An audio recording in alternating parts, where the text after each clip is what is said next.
Hey, I'd like to welcome you to another episode of the Mission Matters Money Podcast, your source for all things money. My name is Adam Torres. You can follow me on Instagram at @AskAdamTorres to keep up with my book releases, book tour schedule, signings, all that other good stuff. Always love to connect with you there. And as always, if you'd like to apply to become a co-author of one of my upcoming books, just head on over to the website, missionmatters.com, and click on Become an Author to apply. All right, so today I have Henry Daas on the line, and he's a business and personal finance coach over at daasKnowledge, and he's also author of FQ, Financial Intelligence. Henry, welcome to the show. Thanks, Adam. Nice to be here. So I'm excited to get into today's topic, so we're going to get further into this book, FQ, Financial Intelligence. But before we do that, let's get a little bit more into what you're doing over at daasKnowledge. Tell us a little bit more about what you're doing as a business and personal finance coach, please. Okay, so I work with entrepreneurs. I'm a serial entrepreneur myself. I started my first company 30 years ago. About 8 years ago, I shifted over to coaching people who were small business owners and entrepreneurs.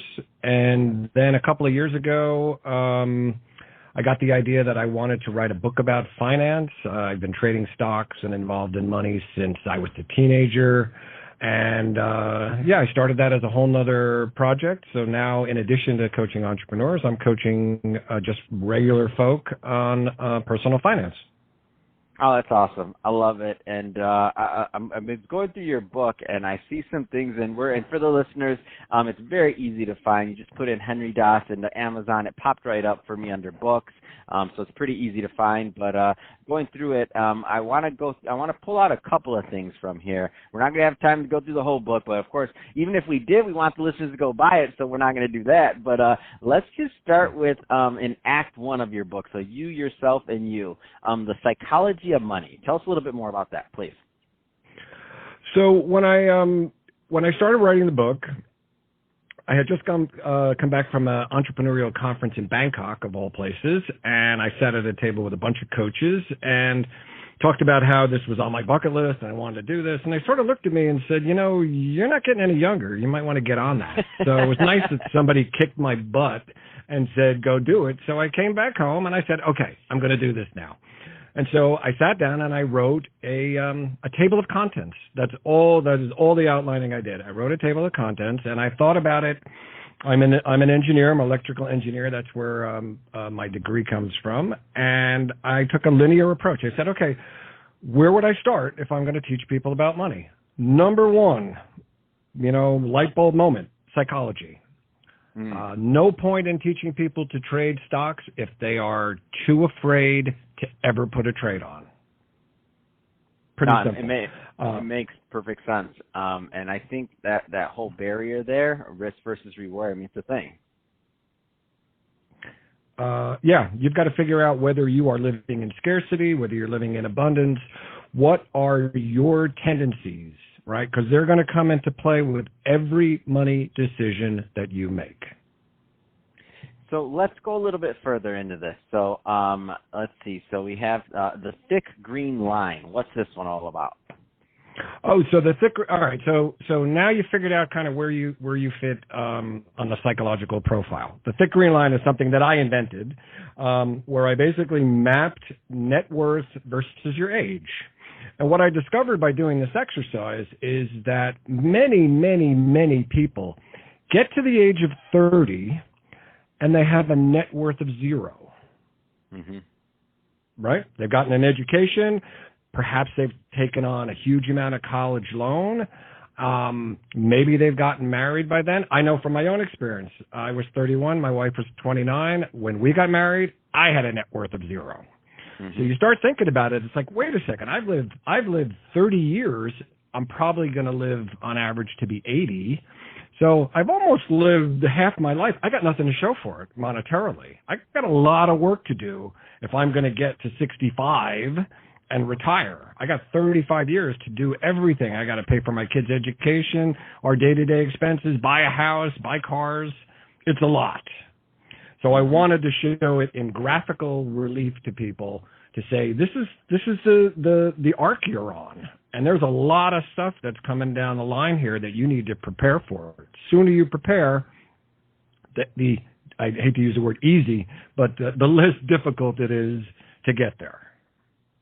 What are and obviously there's many things for the readers to get out of this book, but if you could, narrow it down to a couple, what would be some of the central themes or takeaways that you'd want the readers to get from reading your work? Great question. Number one, risk. I state very categorically that the greatest existential risk to your financial well-being is the loss of your primary income stream. We're in the midst of coronavirus right now. 22 million Americans as of this morning have applied for unemployment. That's about almost 15% of the entire workforce. They no longer have money coming in, right? So that's the number one threat. But risk is lurking everywhere. Forget about your occupation. There's risk in the markets. Walking out your front door and, slipping on the ice. There's risk everywhere. You have to take that into consideration. Before you even worry about return on your money, you've got to think about the associated risk. So that's probably the number one with a bullet.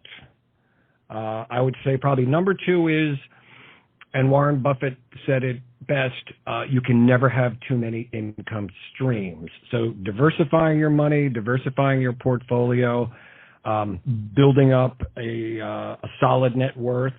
It's boring and it requires a lot of planning, but it's incumbent upon you to do it if you want to achieve what I call financial intelligence. No, I love it. So, Henry, that being said, if somebody's listening to this, and so two-part question.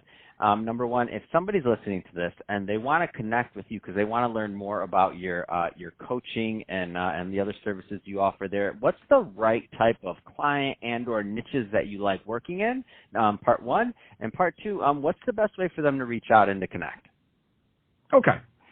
So for the FQ course, now I should probably back up a second and tell you that I kind of put the cart before the horse. When I designed this, I designed it as a course, a 20-week course to actually be taught by yours truly. And I tested it with 12 people, and I added stuff to it, and I was all ready to go. And then a few people, my wife included, said, "You should turn this into a book. That's your lead magnet." I said, yeah, that's a pretty smart idea. And then I went into producing a book, and you've produced books, and it's a lot of work. I had to hire a copy editor. I had to do a lot of stuff involved with that. But the idea was for it to really be taught one-on-one by me. If you want to find out more about it, you can just go to my website, www.daasKnowledge.com, and click on the little tab on the menu that says FQ. And you can learn about it. You can learn about all the various steps that I go through. It's very systematic. It's very methodical. And it's designed to teach you everything you need to know from your very first savings bond to your last will and testament. That's awesome. Well, hey, Henry, it's been great having you on the show. Appreciate you putting out this work, FQ Financial Intelligence. Everyone just definitely go out to Amazon. You just type in Henry Daas and Amazon. It pops right up. Take a look at it. And again, thanks for coming on the show. And if you're listening for the first time, don't forget, hit the subscribe button. Love to have you back here to listen to some more and learn more about money. And if you're watching this on our YouTube channel, definitely, give us a subscribe there, but also leave us some comments on the video. Love to know what kind of things you're working on and what kind of businesses you have going on in your world. And Henry, thanks for coming on the show.